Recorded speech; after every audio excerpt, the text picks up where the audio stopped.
The Maudsley in Camberwell is considered to be Britain's biggest and best psychiatric hospital and training centre.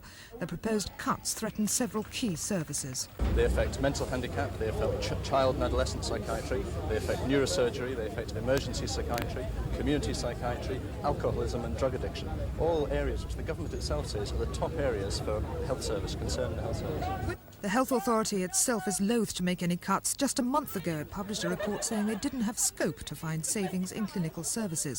But find scope it did, until today's rally brought home to them the wrath they'd incur if they went ahead. I'm extremely angry about it. I mean, you've just heard about cuts throughout all of the other London hospitals, and this is just one more cut.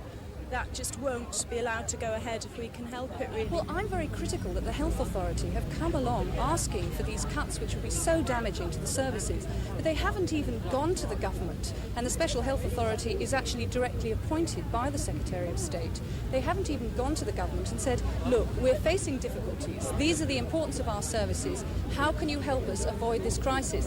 In the end, the committee did decide to have a go at persuading the government to cough up more money. I think they'll get a more receptive ear since last Thursday's local elections, in which the government took such a pounding, and I think that the government will be very anxious to avoid being seen to make cuts when they're already being very unpopular, partly because of their record of being uncaring. I believe that there now is the possibility that the Conservative government will see the need to put funds into the health service, and if they're going to do that, they need to put them into the priority areas. But no one expects the government to let the hospital off the hook just like that.